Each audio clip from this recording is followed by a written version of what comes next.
Gitu. Ya, itu cara saya selalu mendakyakan Hindu. Tuhan kami sama saja, cuma nama lain. Saya kata Subramaniam, Tuhan kata Allah. Yang satu puak kata Jesus, satu puak lagi kata Buddha. Semua sama. Semua sama, Tuhan yang satu, cuma bahasa kita lain-lain. Inilah cara di mana anak-anak muda kita yang di IPT kena lengkop.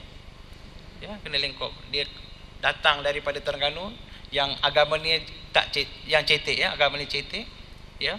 Yang rapuh imannya, bila jumpa dengan puak-puak di sana dia kata, alah, Tuhan di Terengganu, Tuhan di Malaysia, Tuhan di India, semua ni sama aje, nama dia lain-lain. Tengok hang puak hang yang Islam itu, yang anti hadis kata tak payah sembahyang, cukuplah beriman, kata Tuhan satu tu dah cukup dah. Samalah Hindu, samalah Islam, sama aje, tak payah nak sebut saya Hindu, saya Islam, sama aje Tuhan kita. Oh, member kita pun dengar, betul juga. Tengok muka yang sebut ni pula, muka dia macam Syahrukh Khan.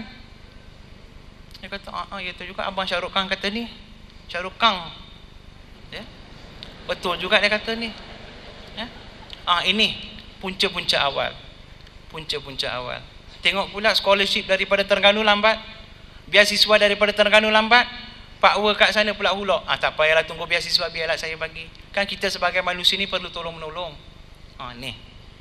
Inilah poin kedua di mana anak-anak muda kita lengkop yang beragama Islam. Ya, ini. Macam kawan saya yang balik daripada New Zealand, dia, ya, pengurus di Malayan Banking itu cara dia. Semasa dia menuntut di New Zealand, dia tak mendapat beasiswa, malah dia telah ditaja oleh satu persatuan Hindu antarabangsa.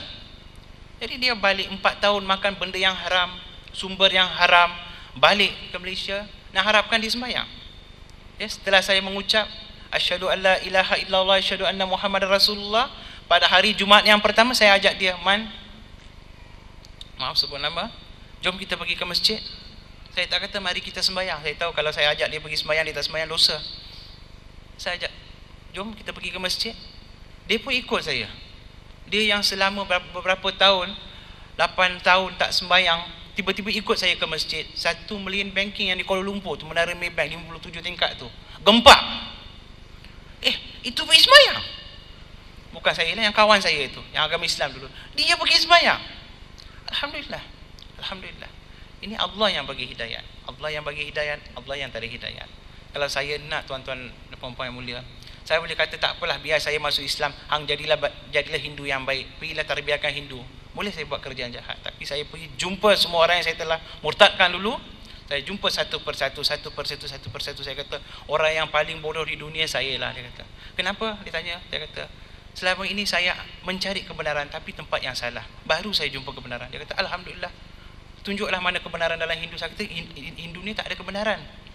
Hindu ni kata dia ada kebenaran, tetapi kebenaran Hindu sebenarnya adalah di dalam Islam.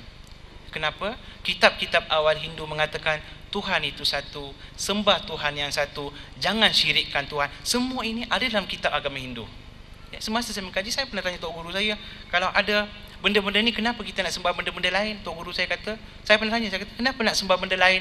Kenapa tak kita sembah Tuhan yang satu macam orang Islam? Dia kata, kita Hindu jadi Hindu, yang Islam biarlah dia jadi Islam.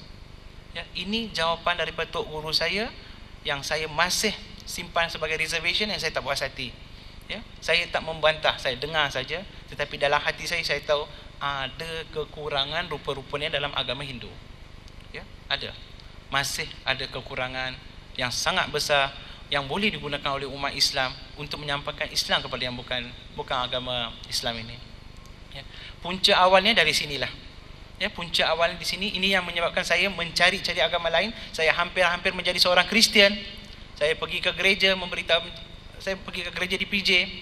Ya, tiap-tiap hari Ahad saya jumpa dengan paderi itu. Satu hari saya kata, Tuan Paderi, tolong bagi tahu saya di mana dalam kitab Injil ini Jesus, Nabi Isa kata dia itu Tuhan. Sekarang Tuan Paderi tunjuk, sekaranglah saya jadi Kristian. Dia pun tengok saya atas bawah. Dia kata, mai lain kali, dia kata. Maknanya dia pun tak hafal sangatlah kitab tu. Tapi saya pun datang minggu depan, dia bagi tahu senyap-senyap, belum ada dalam kitab Injil Nabi Isa menggelarkan dirinya sebagai Tuhan, dia kata. Saya terkejut. All the while saya sangka Nabi Isa itu Tuhan bagi umat Kristian. Tetapi dia kata, paderi itu yang kata Nabi Isa tidak pernah menggelarkan dirinya sebagai Tuhan. Habis dah nak jadi Kristian pun tak jadi. Last sekali lah saya ketuk pintu umat Islam ini. Saya baca Al-Quran, satu kitab yang diberikan kepada saya Ustaz Arundin, Manusia dan Islam. Saya baca kitab itu, kemudian saya selalu hadiri usrah-usrah, dan satu ketika apabila saya yakin Islam itu benar, maka bergetarlah lutut saya takut saya mati di luar iman. Auzubillah, alhamdulillah.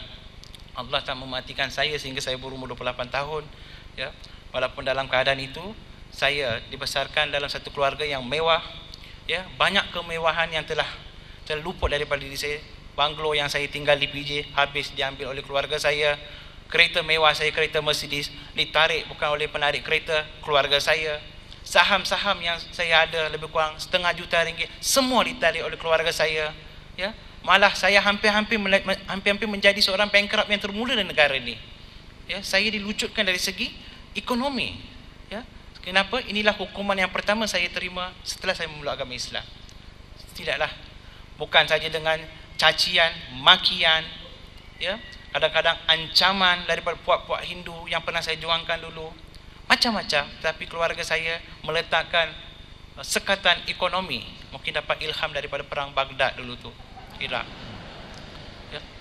Sampai ke hari ini masih ada bahang ni sikit-sikit, tapi alhamdulillah dengan bantuan berkat doa sahabat-sahabat saya yang beragama Islam, saya dapat mengatasi semua itu, alhamdulillah. Tetapi baru 2-3 tahun yang lepas, ya, keluarga saya sekali lagi membuat satu tawaran. Walaupun saya dah berumah tangga, dah ada anak, keluarga saya membuat tawaran. Dia letak RM700,000 depan saya.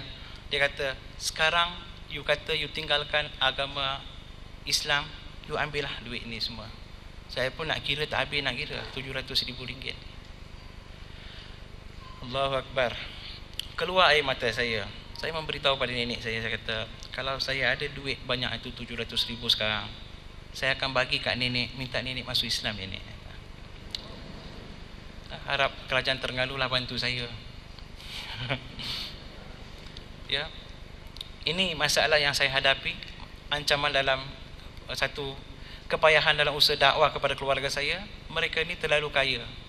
Masalah kemewahan ini mengaburi mata mereka untuk menerima hak yang benda yang benar. Tetapi alhamdulillah, usaha saya selama 10 tahun ni telah nampak bibit-bibit mereka suka kepada Islam, ya. Mereka sudah berjinak-jinak dengan Islam. Ada anak-anak buah yang memeluk agama Islam, saudara mara saya yang memeluk agama Islam. Semua senyap-senyap belaka. Tunggu masa nak mengisytiharkan, takut mereka pun akan melalui kepayahan seperti yang saya pernah lalui.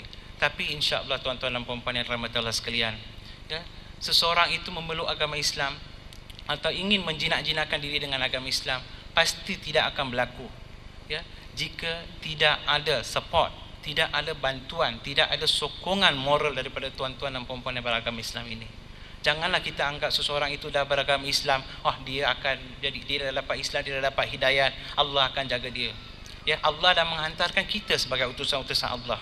Kitalah khalifah-khalifah Allah yang berada di muka bumi ini sekarang. Kerja kita lah untuk menjaga mereka, membantu mereka, memberi sokongan moral, mengajar mereka. Ya, ini adalah kerja kita. Janganlah kita ambil benda, kalau orang putih kata granted, ya, sambil lewa kita sangka, mereka ini akan pandai, mereka ini akan tahu-tahu jaga diri. Ramai yang masuk Islam, ramai yang murtad. Ya, kita selalu baca dalam akhbar, ramai yang masuk Islam, ramai yang murtad, sebab tidak ada sokongan daripada masyarakat Islam. Akhlak-akhlak yang ditunjukkan oleh masyarakat Islam langsung tidak mencerminkan satu akhlak yang membina.